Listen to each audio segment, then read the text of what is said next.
जय हिंद फ्रेंड।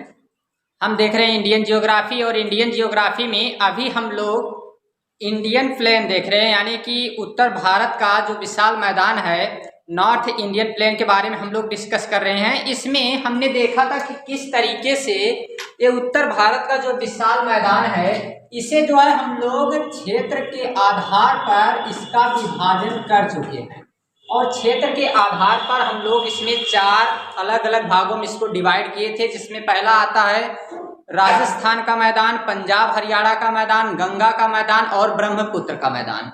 अब हमें देखना है यहाँ पर कणों के आधार पर इनका वर्गीकरण। तो कणों के आधार पर देखेंगे और कणों के आधार पर भी इसे हम 4 अलग अलग भागों में बांटेंगे। तो इसमें सबसे पहला जो रहता है उसे कहते हैं भाबर, दूसरा तराई और तीसरा रहेगा बांगर और चौथा रहेगा खादर।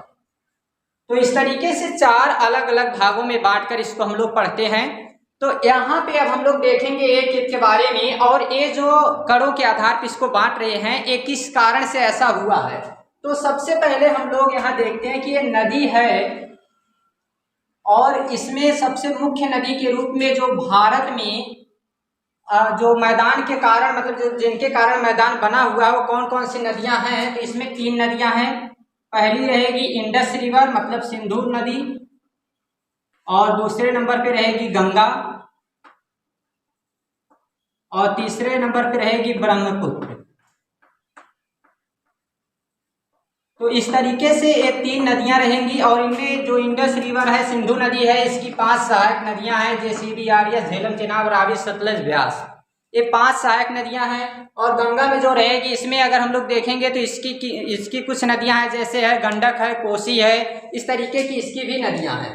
तो सबसे ज़्यादा जो भारत में विशाल मैदान निर्मित हुआ है, इसका कारण सबसे ज़्यादा गंगा की नदी, जो गंगा नदी है और इसकी सहायक नदियां हैं, इसके कारण से। लेकिन हम इसमें देख रहे हैं तो इस गंगा नदी के साथ साथ ये जो सिंधु नदी है, इससे आ जाएगा, जिसमें हम लोग अभी देखे थे, इसमें पंजाब हरियाणा के मैदान, कुछ क्षेत्र राजस्थान का आता है। फिर ब्रह्मपुत्र में जिसमें आ जाता है ब्रह्मपुत्र का मैदान, या फिर असम हिमालय का जो क्षेत्र था, उसमें जो है इसे हम लोग रखते हैं। तो यही जब यहाँ पे नदियाँ चलती हैं, तो ये नदी के कारण जब ये रहती है अपने यंग एज में, यंग एज का मतलब है कि जहाँ इसमें खाई ज़्यादा रहती है, वहाँ पे बड़े बड़े कण लेकर आती है। तो जब बड़े बड़े यही कण लेकर आएगी, तो इसी को हम लोग नाम देते हैं भाबर। और यहाँ पे हम देखते हैं कि ये कण क्या रहते हैं, यानी पार्टिकल साइज क्या होती है, वो लार्ज होती है, बड़े बड़े कण रहते हैं, कणों के आकार बड़े होते हैं।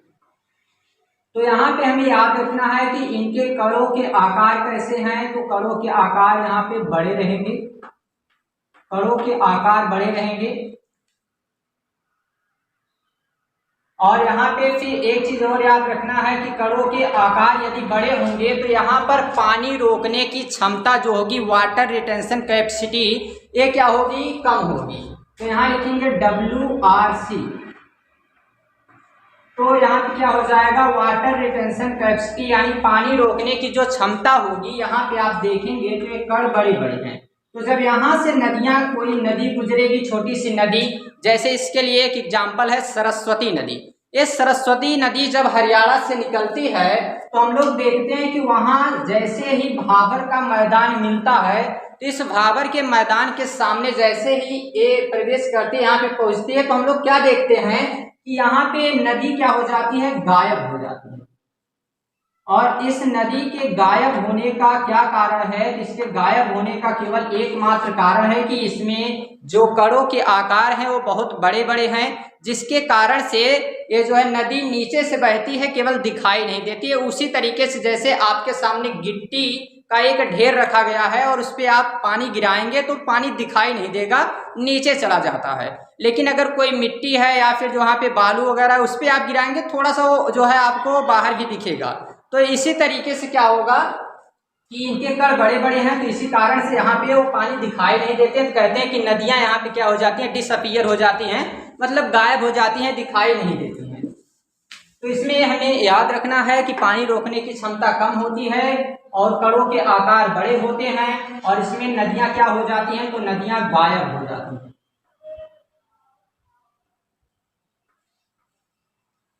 तो अब हमें इसमें क्या ध्यान देना है कि ये जो मिट्टी होती है, भावर मिट्टी, भावर का जो मैदान कहलाएगा, एक कणों वाली मिट्टी होती है। इसमें सबसे ज्यादा पत्थर, कंकड़ पत्थर रहते हैं।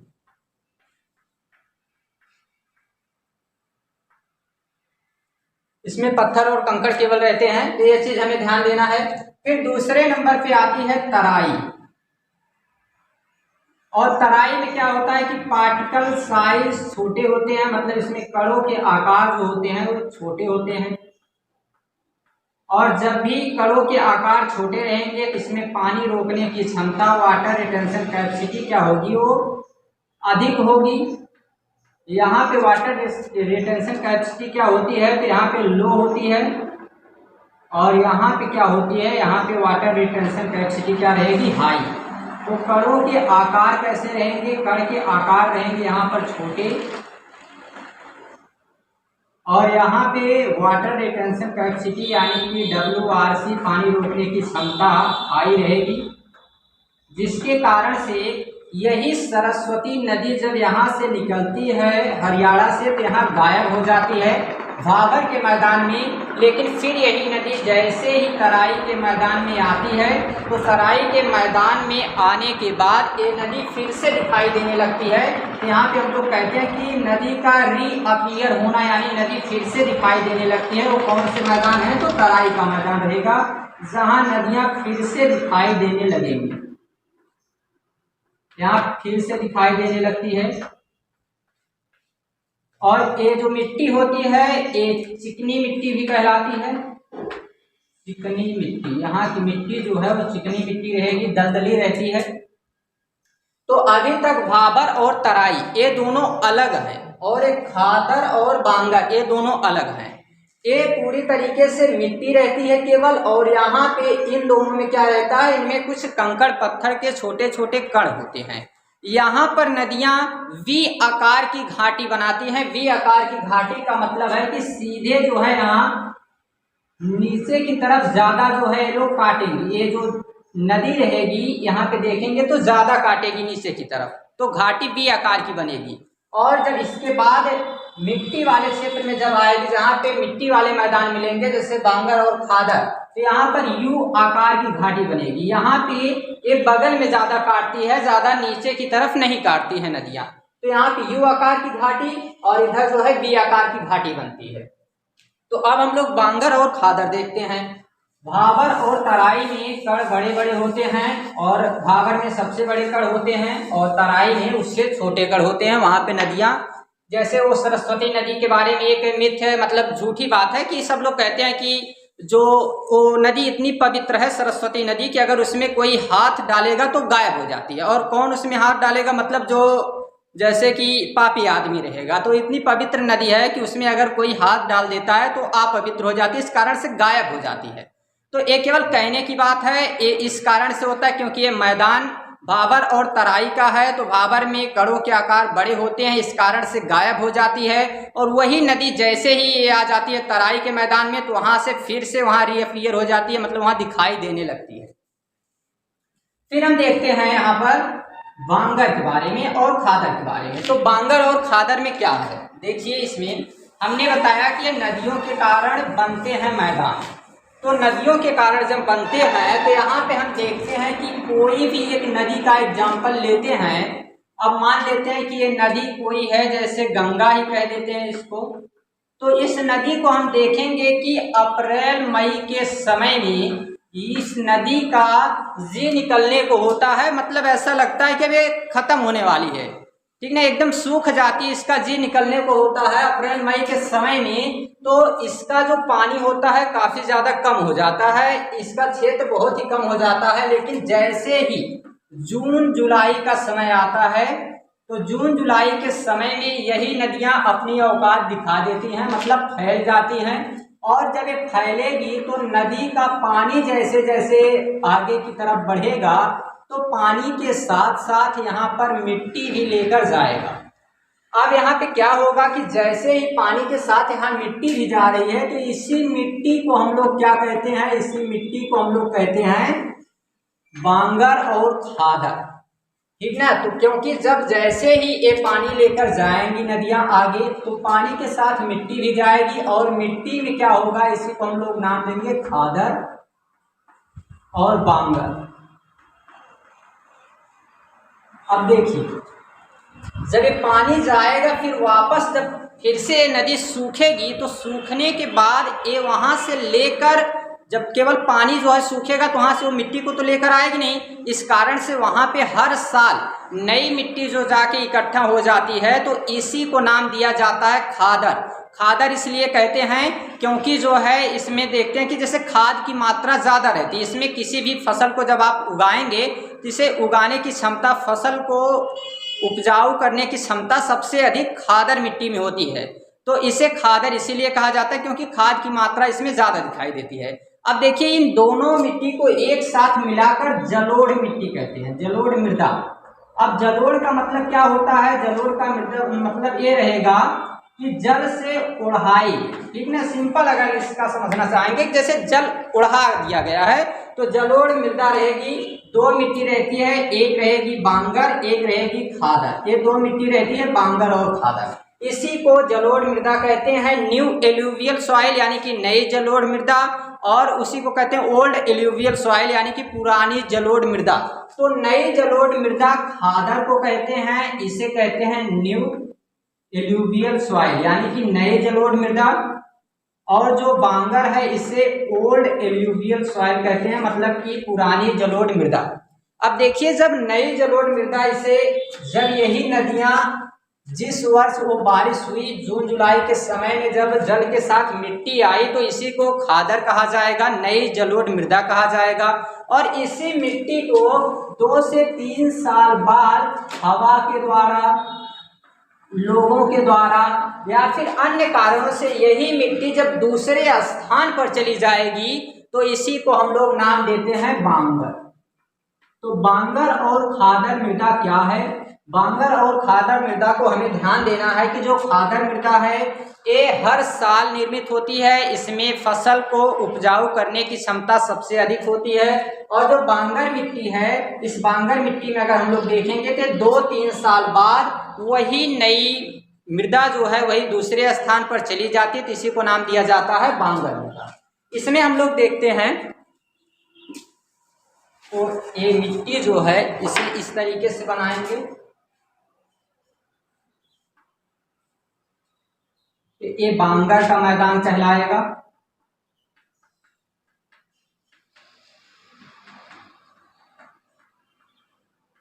और ये जो है आपका खादर का मैदान कहलाएगा, ठीक। तो बांगर और खादर, बांगर को ध्यान देना है, इसे क्या कहा जाता है तो पुरानी जलोढ़ मृदा कहते हैं और इसे नई जलोढ़ मृदा कहते हैं। बस इतनी बात आपको मैदान के बारे में याद रखना है, जो उत्तर भारत का विशाल मैदान क्षेत्र है इसके बारे में इतनी बात याद रखना है। पहला जो है क्षेत्र के आधार पर जो 4 अलग अलग भागों में बांटकर हम लोगों ने देखा था, अभी एक कण के आधार पर यानी कि इसमें पार्टिकल साइज के आधार पर हम इसको बांटकर देख रहे हैं। तो इसके बाद अगर हम लोगों को ध्यान देना है तो अब हम लोग ये मैदान देख चुके हैं, मैदान के बाद हम लोग देख लेते हैं तटीय मैदान, ठीक ना। तटीय मैदान और मैदान में क्या अंतर है, देखिए सबसे पहले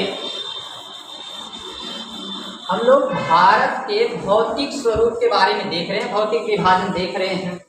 तो इसमें हम लोगों ने देखा कि भारत में उत्तर पर्वतीय क्षेत्र, उत्तर भारत का विशाल पर्वतीय क्षेत्र हम लोगों ने देखा, साथ में हम लोगों ने देखा उत्तर भारत का विशाल मैदान।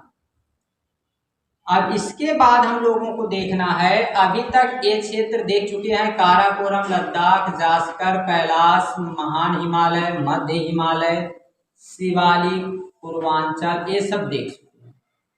फिर इसके बाद हम लोग यहाँ पे मैदान भी देख चुके हैं। ये मैदानी क्षेत्र जो है हमारा 4 अलग अलग भागों में बटा हुआ।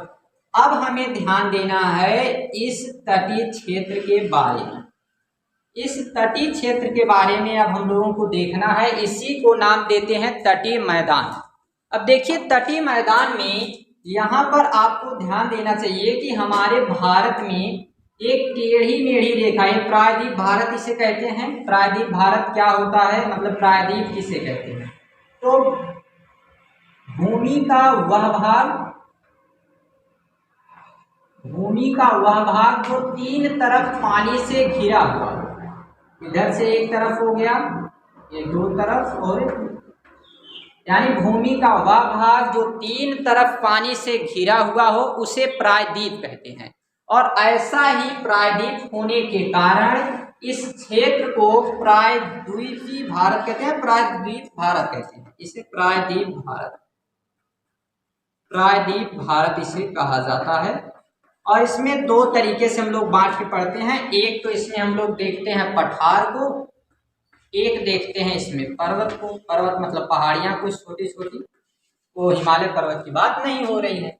तो इसके बाद जो ये बीच में क्षेत्र बचता है किस प्रायद्वीप भारत में जब हम देख रहे हैं, तो यह एक टेढ़ी मेढ़ी रेखा है, एक टेढ़ी मेढ़ी रेखा है। और इस टेढ़ी मेढ़ी रेखा को मिलाने वाली एक सीधी रेखा खींची गई है, और इस सीधी रेखा को हम लोग आधार रेखा कहते हैं। तो आधार रेखा और इस टेढ़ी मेढ़ी रेखा के बीच में जो क्षेत्र मिलता है, इस क्षेत्र में जो पानी रहता है उसे जो है हम लोग आंतरिक जल कहते हैं, ठीक ना। आंतरिक जल के नाम से भी उसको जाना जाता है। तो यहाँ पे अब हम लोगों को यही जो क्षेत्र यहाँ पे रहता है, इसी क्षेत्र को हम लोग नाम देंगे तटीय मैदान। यहाँ पे जो छोटी छोटी नदियाँ इधर से निकलती हैं, कई नदियाँ इधर से निकलती हैं, कई नदियाँ यहाँ से इधर आती हैं, जैसे नर्मदा, तापी, गोदावरी, कृष्णा, कावेरी, ऐसे कुछ नदियाँ हैं। तो इन्हीं नदियों के निकलने के कारण तो कई नदियाँ इसमें डेल्टा बनाती हैं और कुछ ज्वार नदियों को बनाती है। इस कारण से क्या होता है कि यहाँ पर भी मैदान निर्मित हैं। जैसे मैदान हमारे सिंधु और गंगा और ब्रह्मपुत्र के द्वारा उत्तर भारत में बने हुए हैं, वैसे ही मैदान, बस केवल मैदानी क्षेत्र उससे कम है, तो यहाँ पर भी नदियों के द्वारा कुछ मैदान बने हैं। इसी मैदान को हम लोग नाम देते हैं तटीय मैदान, ठीक ना। तो